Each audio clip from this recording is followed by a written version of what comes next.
নমস্কাৰ ছাত্ৰ ছাত্ৰীসকল মই জাহ্নবী দাস আজি তোমালোকৰ বিজ্ঞান বিষয়ৰ ষষ্ঠ অধ্যায় কলা পাঠটোৰ বিষয়ে আলোচনা কৰিম আজি আমি এই পাঠত অন্তৰ্ভুক্ত হৈ থকা প্ৰশ্নাৱলী আৰু অনুশীলনীৰ প্ৰশ্নসমূহৰ বিষয়ে আলোচনা কৰিম গতিকে আহা আমি শিকিবলৈ লওঁ তোমালোকৰ প্ৰশ্নাৱলীৰ প্ৰথম প্ৰশ্ন হৈছে কলা মানেনো কি কলা কেনেদৰে গঠিত হয় কলা বুলিলে কি বুজায় কলা মানে কি জানানে আমি কেনেকুৱা জীৱ বহুকোষী জীৱ আকৌ কিছুমান জীৱ কেনেকুৱা থাকে এটা কোষেৰে গঠিত হয় নে নহয় গতিকে কোষৰ সমষ্টিয়ে হৈছে কলা গতিকে তোমালোকে কলা বুলি ক'লে কি বুলি কবা কোষৰ সমষ্টিয়ে হৈছে কলা কিন্তু এই কলাসমূহ কেনেকুৱা হয় জানানে প্ৰত্যেক কলাসমূহৰে কিছুমান নিৰ্দিষ্ট কি থাকে কাম থাকে আকৌ নিৰ্দিষ্ট শৈলীৰে কি হৈ থাকে সজ্জিত হৈ গতিকে উৎকৃষ্ট কাৰ্য দক্ষতাৰে কোনো কাম সম্পন্ন কৰিব পৰা কোষৰ সমষ্টিকে কি বুলি কোৱা হয় কলা বুলি কোৱা হয় সোৱা নিৰ্দিষ্ট একোটা কাম কৰা একে উৎপত্তি গঠন আৰু আকৃতিযুক্ত কোষৰ সমষ্টিকে কি বুলি কোৱা হয় কলা বুলি কোৱা হয় গতিকে আমি সাধাৰণভাৱে ক'বলৈ হলে কোষৰ সমষ্টিয়ে হৈছে কলা গতিকে কলা উৎকৃষ্ট কাৰ্য দক্ষতাৰে সম্পন্ন কৰা কোষৰ সমষ্টিয়ে কি গঠন কৰে কলা গঠন কৰে আৰু এই কলা বিভিন্ন প্ৰকাৰৰ হ'ব পাৰে সৰল কলা হ'ব পাৰে জটিল কলা হ'ব পাৰে গতিকে আমি ইয়াৰ পিছৰ প্ৰশ্ন চাওঁ আহা চোৱা বহুকোষী জীৱৰ ক্ষেত্ৰত কলাবিলাকৰ কাম কি এতিয়া এককোষী জীৱ এটা কোষেৰে গঠিত আমাৰ যেনেকে কেনেকুৱা আছে যি আদ্য প্ৰাণীসমূহ আছে এমিবা পেৰামিচিয়াম ইউগ্লেনা আদি জীৱসমূহ কেনেকুৱা হয় আদি জীৱসমূহৰ জীৱন প্ৰক্ৰিয়া এটা কোষৰ ভিতৰতে সম্পন্ন হয় কিন্তু বহুকোষী জীৱৰ ক্ষেত্ৰত কি হয় জানানে কলাবিলাকৰ শ্ৰমৰ বিভাজন ঘটে বহুকোষী জীৱৰ উদাহৰণ যেনে আমি মানুহ উচ্চ খাপৰ উদ্ভিদ প্ৰাণী আদি সমূহ হৈছে বহুকোষী জীৱ এতিয়া তোমালোকৰ প্ৰশ্নটো হৈছে বহুকোষী জীৱৰ ক্ষেত্ৰত কলাবিলাকৰ কাম কেনেকুৱা হয় সোৱা বহুকোষী জীৱৰ ক্ষেত্ৰত ভিন কলাই দেখিছানে বহুকোষী জীৱৰ ক্ষেত্ৰত ভিন কলাই ভিন কাম কৰে ভিন কলাই ভিন কাম কৰে দেখিছানে তাৰ মানে বেলেগ কলাই বেলেগ ধৰণৰ কাৰ্য সম্পাদন কৰে একোটা নিৰ্দিষ্ট কাম কৰিবলৈ কলাসমূহে নিৰ্দিষ্ট বৈশিষ্ট্য লাভ কৰে দেখিছা একোটা নিৰ্দিষ্ট কাম কৰিবলৈ কলাসমূহে কি লাভ কৰে কিছুমান নিৰ্দিষ্ট কাম কৰে যেনে আমাৰ যি দেহত কি আছে আমাৰ স্নায়ু আছে স্নায়ুৰে আমাৰ দেহটো গঠিত হয় নে নহয় গতিকে সেই স্নায়ু কলাইহে সেই নিৰ্দিষ্ট কামসমূহ সম্পন্ন কৰিব একেদৰে মানুহৰ শৰীৰত কি থাকে তেজ থাকে গতিকে সেই তেজ যি কলা সংযোজক কলা সেই কলাইহে সেই ধৰণৰ কামবিলাক কৰিব সোৱা সাধাৰণতে একোবিধ কলাই একোটা সুকীয়া কাম সম্পন্ন কৰে যদিও একোটা উমৈহতীয়া কামৰ বা কেইবা প্ৰকাৰৰো কলাৰ সমন্বয় ঘটে দেখিছানে উমৈহতীয়া কামৰ বাবে কেইবা প্ৰকাৰৰ কলাৰো কি ঘটিব পাৰে সমন্বয় ঘটিব পাৰে সেই জীৱদেহত একোটা অংগৰ গঠনত একাধিক কলা জড়িত হৈ থাকে গতিকে আমি ইয়াৰ পৰা কি বুজিছো কোষ লগ লাগি কলাৰ সৃষ্টি হৈছে আকৌ কলা লগ লাগি কি সৃষ্টি হয় অংগ সৃষ্টি হয় আকৌ অংগসমূহ লগ লাগি কি সৃষ্টি হয় অংগতন্ত্ৰ গঠিত হয় সোৱা পিছৰ প্ৰশ্ন বিভিন্ন প্ৰকাৰৰ সৰল কলাসমূহৰ নাম লিখা বিভিন্ন প্ৰকাৰৰ সৰল কলাসমূহৰ নাম কি জানানে সোৱা বিভিন্ন প্ৰকাৰৰ সৰল কলাসমূহৰ নাম হৈছে পেৰেনকাইমা কলেনকাইমা আৰু কি জানানে স্কেৰেনকাইমা সোৱা পেৰেনকাইমা কলেনকাইমা আৰু কি স্কেৰেনকাইমা এই তিনিবিধক কি বুলি কোৱা হয় সৰল কলা বুলি কোৱা হয় পেৰেনকাইমা কলেনকাইমা আৰু স্কেৰেনকাইমা দেখিছানে এই তিনিওটাকে কি বুলি কোৱা হয় সৰল কলা বুলি কোৱা হয় পিছৰ প্ৰশ্ন চোৱা অগ্ৰস্থ ভাজক কলা ক'ত পোৱা যায় অগ্ৰস্থ ভাজক কলা ক'ত পোৱা যায় জানানে অগ্ৰস্থ ভাজক কলা কাণ্ড আৰু শিপাৰ একেবাৰে অগ্ৰ অংশ মানে কি একেবাৰে আগ অংশত পোৱা যায় গতিকে অগ্ৰস্থ ভাজক কলা ক'ত পোৱা যায় অগ্ৰস্থ ভাজক কলা কাণ্ড আৰু শিপাৰ একেবাৰে অগ্ৰ বা আগ অংশত পোৱা যায় অগ্ৰস্থ ভাজক কলা উদ্ভিদৰ কাণ্ড আৰু শিপাৰ একেবাৰে আগ অংশত পোৱা যায় দেখিছা একেবাৰে আগ অংশত পোৱা যায় পিছৰ প্ৰশ্ন চোৱা কোনবিধ কলাই নাৰিকলৰ বাকলিখন গঠন কৰে কোনবিধ কলাই নাৰিকলৰ বাকলি গঠন কৰে জানানে স্কেৰেনকাইমা কলাই নাৰিকলৰ বাকলিখন গঠন কৰে গতিকে এই কলাবিধ কি হয় টান হয় নাৰিকলৰ বাকলিখন যথেষ্ট পৰিমাণে টান হয় নে নহয় গতিকে উত্তৰটো কি হ'ব উত্তৰটো হ'ব স্কেৰেনকাইমা দেখিছানে স্কেৰেনকাইমা কলাই নাৰিকলৰ বাকলিখন গঠন কৰে পিছৰ প্ৰশ্ন চোৱা ফ্লোএম কলা কিহেৰে গঠিত ফ্লোএম কলা কিহেৰে গঠিত ফ্লোএম কলা চালনী নলিকা সংগীকোষ ফ্লোএম তন্তু ফ্লোএম পেৰেনকাইমা আদিৰে গঠিত হয় চোৱা ফ্লোএম কলা চাৰিবিধ কোষেৰে গঠিত কিহেৰে গঠিত চালনী নলিকা সংগীকোষ ফ্লোএম তন্তু আৰু ফ্লোএম পেৰেনকাইমা মোৰ লগত কৈ যোৱা তোমালোকে ফ্লোএম কলা চাৰিবিধ কোষেৰে গঠিত কিহেৰে গঠিত কোষ কেইবিধৰ নাম কি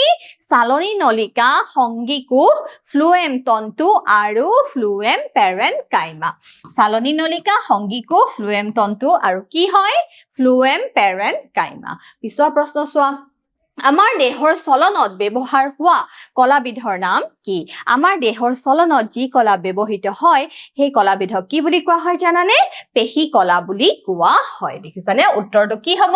পেশী কলা ইয়াৰ পিছৰ প্ৰশ্ন চোৱা স্নায়ুকোষ দেখিবলৈ কেনেকুৱা হয় এটা স্নায়ুকোষটো দেখিবলৈ কেনেকুৱা হয় স্নায়ুকোষ প্ৰাণী দেহৰ আটাইতকৈ দীঘল কোষ দেখিছানে স্নায়ুকোষ প্ৰাণী দেহৰ কি হয় আটাইতকৈ দীঘল কোষ এই দুটা প্ৰধান ভাগত বিভক্ত দেখিছানে স্নায়ুকোষ দুটা প্ৰধান ভাগত বিভক্ত কি বুলি কোৱা হয় দেহকোষ আৰু স্নায়ু প্ৰবৰ্ধ দেখিছানে দেহকোষ আৰু স্নায়ু প্ৰবৰ্ধ এই যে স্নায়ু প্ৰবৰ্ধ আছে এই স্নায়ু প্ৰবৰ্ধ আকৌ কি হয় জানা দুই প্ৰকাৰৰ হয় ইয়াৰ নাম দুটা কি হয় এক্সন আৰু ডেনড্ৰাইট কি বুলি কোৱা হয়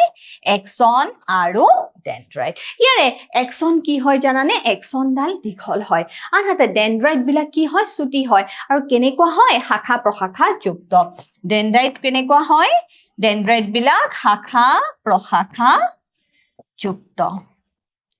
আৰু এক্সন কি হয় এক্সনডাল হয় দীঘল গতিকে পৰীক্ষাত কেতিয়াবা তোমালোকৰ এক্সন আৰু ডেনড্ৰাইটৰ মাজৰ পাৰ্থক্য আহিব পাৰে গতিকে তোমালোকে এনেদৰে লিখিব পাৰিবা চোৱা স্নায়ুকোষ মেইনলি প্ৰধানকৈ দুটা প্ৰধান ভাগত বিভক্ত কি হয় ভাগ দুটা দেহকোষ আৰু কি হয় স্নায়ু প্ৰবৰ্ধ আৰু স্নায়ু প্ৰবৰ্ধ কেই প্ৰকাৰৰ স্নায়ু প্ৰবৰ্ধ দুই প্ৰকাৰৰ ইয়াৰে এডাল দীঘলডালক কোৱা হয় এক্সন আৰু যি চুটি আৰু শাখা প্ৰশাখা যুক্ত তাক কি বুলি কোৱা হয় তাক ডেনড্ৰাইট বুলি কোৱা হয় পিছৰ প্ৰশ্ন চোৱা হৃদপেশীৰ তিনিটা বৈশিষ্ট্য উল্লেখ কৰা এতিয়া হৃদপেশীৰ তিনিটা বৈশিষ্ট্য বুলি কওঁতে প্ৰথমে আমাৰ মনলৈ আহিব আমাৰ যি হৃদপেশী আমাৰ যি হৃদযন্ত্ৰ আছে কিহেৰে গঠিত হৃদপেশীৰে গঠিত গতিকে আমাৰ হৃদযন্ত্ৰটো অনবৰতে কি হৈ থাকে আমাৰ হৃদযন্ত্ৰটো অনবৰতে সংকোচন প্ৰসাৰণ হৈ থাকে বুজিছানে আমাৰ হৃদযন্ত্ৰটো অনবৰতে কি হৈ থাকে সংকোচন প্ৰসাৰণ হৈ থাকে আৰু হৃদপেশীৰ যে তন্তুবোৰ হয় হি কেনেকুৱা হয় শাখা বিশিষ্ট হয় দেখিছানে শাখা বিশিষ্ট হয় আৰু চুঙাকৃতিৰ হয় ইয়াৰ তন্তুবোৰ শাখা বিশিষ্ট চুঙাকৃতিৰ আৰু এক কোষ কেন্দ্ৰ যুক্ত হয় এটা কোষ কেন্দ্ৰ থাকে এইবোৰ কেনেকুৱা পেশী জানানে অনৈচ্ছিক পেশী তাৰ মানে এই পেশীসমূহ আমি আমাৰ নিজৰ ইচ্ছামতে কি কৰিব নোৱাৰো লৰচৰ কৰিব নোৱাৰো আৰু হৃদপেশী কি হৈ থাকে অনবৰতে সংকোচন প্ৰসাৰণ হৈ থাকে তাৰ মানে হৃদপেশীসমূহ কি হৈ নাযায় হৃদপেশীসমূহ ভাগৰি নাযায় অনবৰতে সংকোচন প্ৰসাৰণ হৈ থাকে দেখিছানে অনবৰতে কি হৈ থাকে অনবৰতে সংকোচন প্ৰসাৰণ হৈ থাকে গতিকে তোমালোকৰ পৰীক্ষাত প্ৰশ্ন আহিলে তোমালোকে কেনেদৰে লিখিব লাগিব হৃদপেশীৰ তন্তুবোৰ কেনেকুৱা শাখা বিশিষ্ট চুঙাকৃতিৰ আৰু এক কোষ কেন্দ্ৰ যুক্ত আৰু হৃদপেশীবোৰ কেনেকুৱা অনৈচ্ছিক পেশী আৰু হৃদপেশী কি হয় অনবৰতে সংকোচন প্ৰসাৰণ সংঘটিত হৈ থাকে পিছৰ প্ৰশ্ন চোৱা এৰিউলা কলাৰ কাৰ্যসমূহ কেনেকুৱা হয় বা কি হয় ই দেহৰ এৰিউলা কলাই কি কৰে জানা ই দেহৰ অভ্যন্তৰ অংগবোৰক দেহৰ ভিতৰত যি আভ্যন্তৰীণ অংগ আছে সেই আভ্যন্তৰীণ অংগসমূহক কি প্ৰদান কৰে জানা সুৰক্ষা প্ৰদান কৰে দেখিছানে আভ্যন্তৰীণ অংগসমূহৰ সুৰক্ষা প্ৰদান কৰে ঘৰ্ষণ আঘাত আদিৰ পৰা ইহঁতক কি কৰে ৰক্ষা কৰে তাৰ মানে আভ্যন্তৰীণ অংগসমূহক ই কি কৰে সুৰক্ষা দি ৰাখে এই কলাত জমা হোৱা চৰ্বিয়ে দেখিছানে এই এৰিউলা কলাত জমা হোৱা কি চৰ্বিয়ে প্ৰাণীৰ সঞ্চিত শক্তিৰ ভঁৰাল দেখিছানে প্ৰাণীৰ সঞ্চিত শক্তিৰ ভঁৰাল আৰু শৰীৰৰ তাপৰোধী কলা হিচাপে কি কৰে কাম কৰে গতিকে এৰিউলা কলাই শৰীৰৰ তাপৰোধী কলা হিচাপে কাম কৰে পিছৰ প্ৰশ্ন চোৱা এয়া এতিয়া কলাৰ সংজ্ঞা দিয়া এয়া হৈছে তোমালোকৰ অনুশীলনীৰ প্ৰথম প্ৰশ্ন কলাৰ সংজ্ঞা আমি এবাৰ শিকিছোৱে একে ধৰণে কলাৰ সংজ্ঞা কলা হৈছে কি হয় কলা হৈছে কিছুমান কোষৰ সমষ্টি বা কোষৰ সমষ্টিয়ে কি গঠন কৰে কলা গঠন কৰে চোৱা জীৱৰ শৰীৰত বিভিন্ন ধৰণৰ জৈৱিক ক্ৰিয়া অনবৰতে চলি থাকে জীৱৰ শৰীৰত বিভিন্ন ধৰণৰ জৈৱিক ক্ৰিয়া অনবৰতে চলি থাকে আমি খাদ্য গ্ৰহণ কৰিছো খাইছো তাৰ পিছতে কি হয় পাচন হৈ থাকে শ্বসন প্ৰক্ৰিয়া হৈ থাকে আকৌ যি আমি খাদ্য খাইছো সেই খাদ্যৰ আমাৰ দেহত কি হয় পৰিবহন হয় হজম হয় তাৰ পিছত আকৌ কি হয়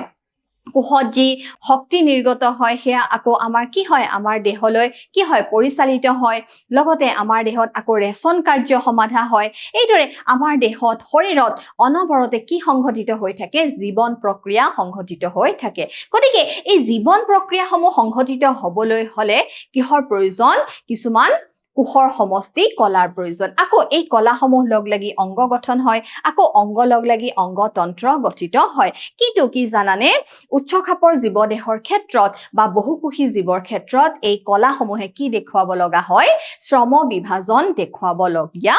চোৱা এনেকৈ জৈৱিক ক্ৰিয়াবোৰ কৰিবলৈ একে গঠন আৰু আকৃতি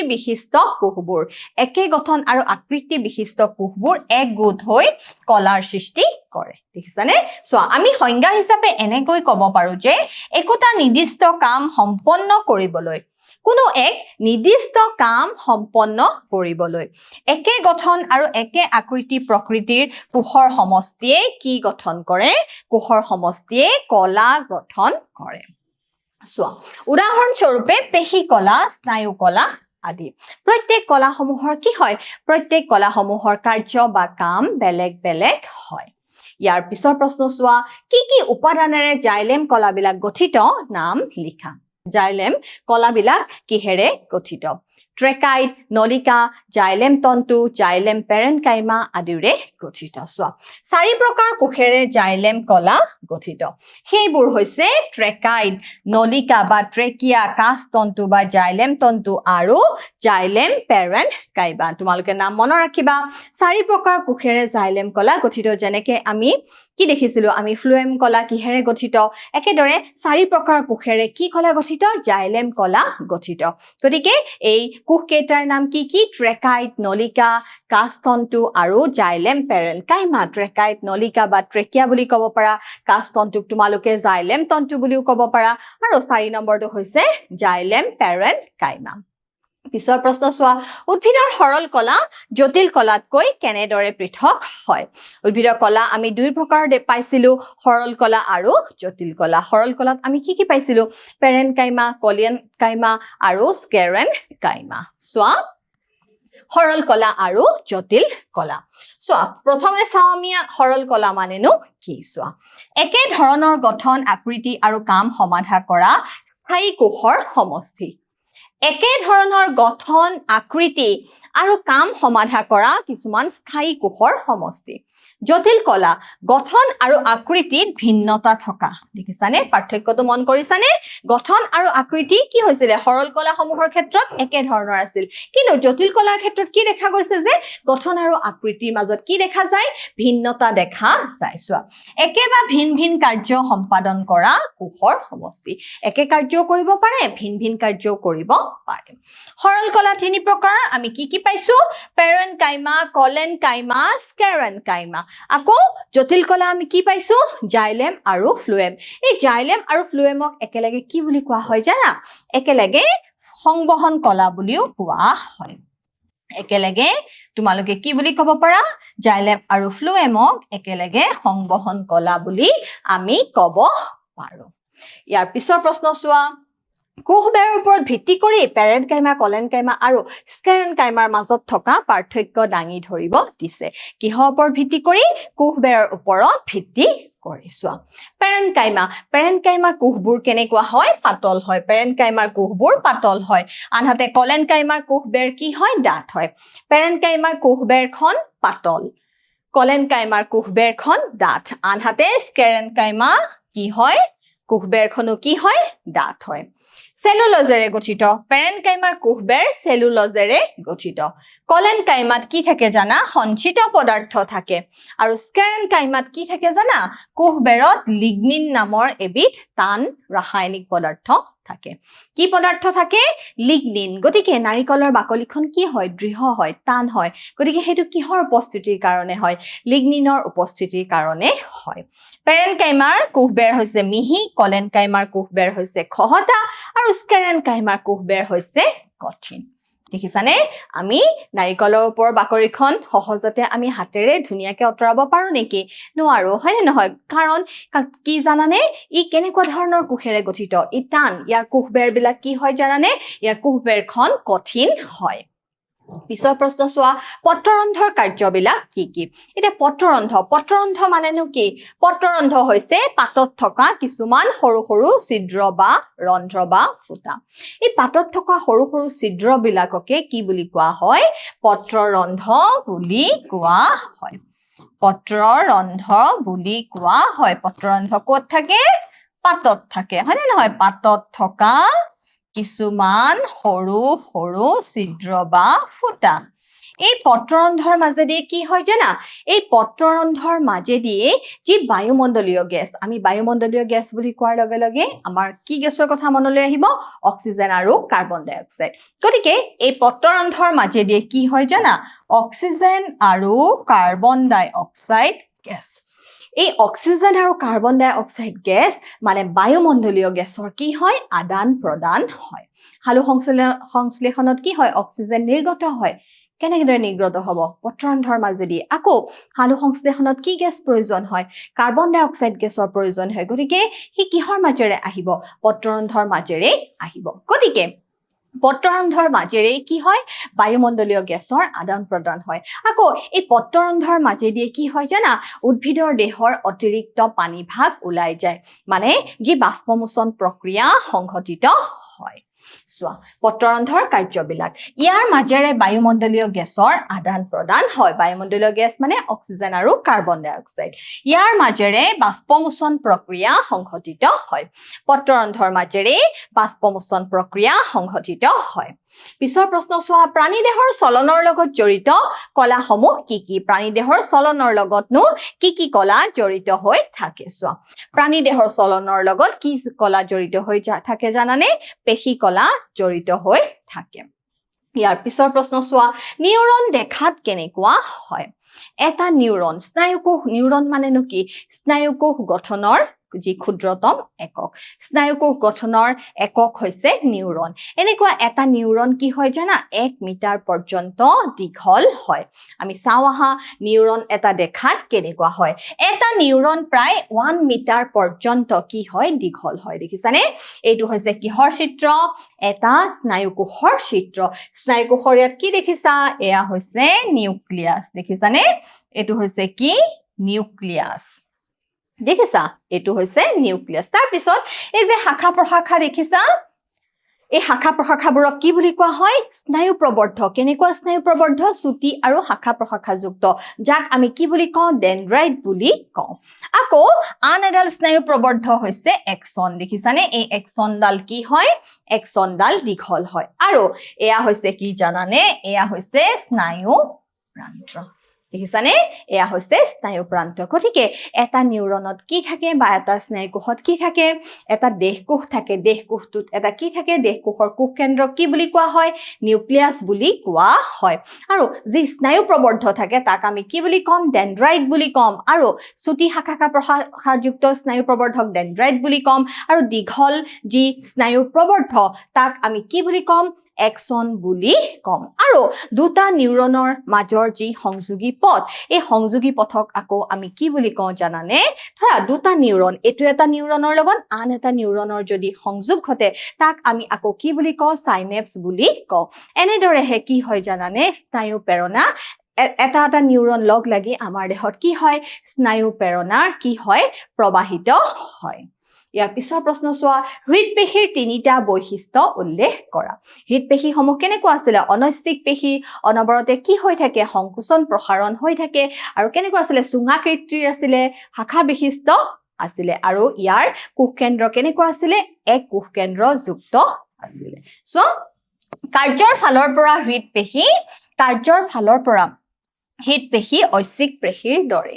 কাৰ্যৰ ফালৰ পৰা গঠনৰ ফালৰ পৰা কিন্তু ই কেনেকুৱা ধৰণৰ অনৈচ্ছিক পেশীৰ দৰে হৃদপেশী অনবৰতে কি হৈ থাকে হৃদপেশী অনবৰতে সংকোচন প্ৰসাৰণ হৈ থাকে ইয়াৰ পিছৰ প্ৰশ্ন চোৱা এৰিউলা কলাৰ কাৰ্যসমূহ কি কি এৰিউলা কলাই কেনেকুৱা ধৰণৰ কাম কৰে এই কলা আভ্যন্তৰীণ অংগবোৰক কি কৰে সুৰক্ষা প্ৰদান কৰে এৰিউলা কলাই আভ্যন্তৰীণ আমাৰ শৰীৰৰ ভিতৰত থকা যি আভ্যন্তৰীণ অংগসমূহ আছে এই আভ্যন্তৰীণ অংগসমূহক কি কৰে সুৰক্ষা প্ৰদান কৰে ঘৰ্ষণ আঘাত আদিৰ পৰা কি কৰি ৰাখে ৰক্ষা কৰি ৰাখে সুৰক্ষা দিয়ে আৰু আমাৰ যি কলাৰ যদি কোনো অংশ ক্ষয় যায় বা ক্ষত হয় তেতিয়া তা কি কৰে জানানে পুনৰ মেৰামতি কৰে দেখিছানে কলাৰ ক্ষত অংশ কি কৰে মেৰামতি কৰে পিছৰ প্ৰশ্ন চোৱা চিত্ৰৰ সহায়ত বিভিন্ন প্ৰকাৰ পেশীতন্তু সমূহৰ মাজত কি দেখাব দিছে পাৰ্থক্য দেখাব দিছে দেখিছানে এয়া বিভিন্ন প্ৰকাৰৰ যি পেশীতন্তু সমূহ আছে